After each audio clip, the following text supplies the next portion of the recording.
Siya nga pala mga idol, sa online ako umorder ng langis na pang change oil dun sa aking aluminum van.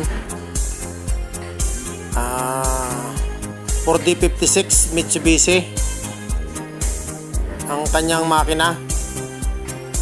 Bali 4 liters itong in-order ko online. Kita nyo naman at silyado.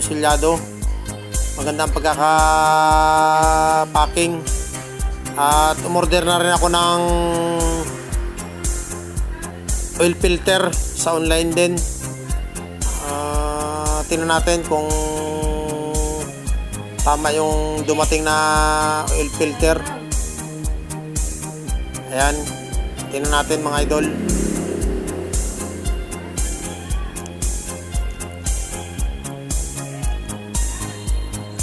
Ayan, mukhang tama naman mga idol.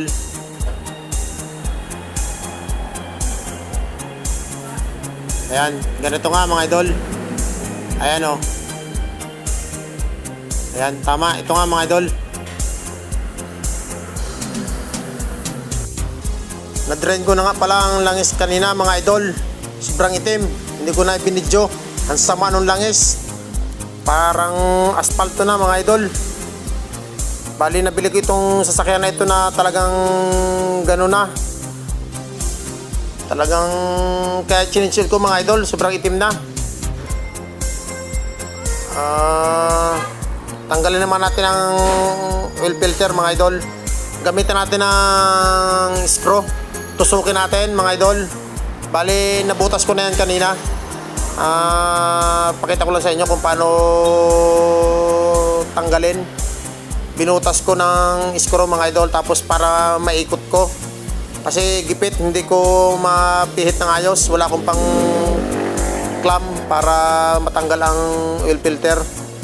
Yan, kita nyo naman mga idol. Yan, tinusok ko na yan kanina. Pinipihit ko na lang siya para baklasin.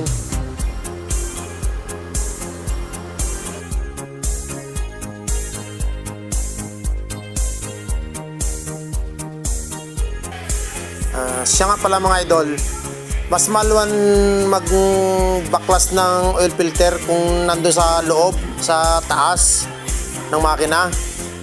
Kaya lang hindi ko doon binaklas mga idol. Malangis. Bagong repaint ko lang yung loob. Magkakayat ang langis doon sa loob. Kaya kahit medyo mahirap dito sa ilalim, dito ko na lang siya binabaklas. Pero pag maglalagay tayo ng oil filter mga idol, doon tayo maglalagay sa loob, sa taas, mas maluwag.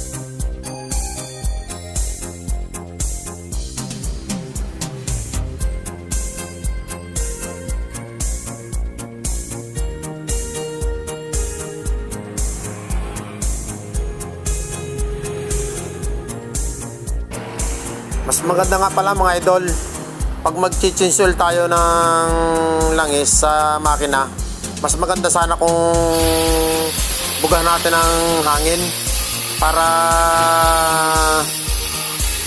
bumaba lahat yung langis niya. Dahil sobrang itim ng langis niya, kailangan nating madrain lahat yon. Kaya mas maganda kung gagamitan natin ng hangin. Ayan, siguro okay na yun.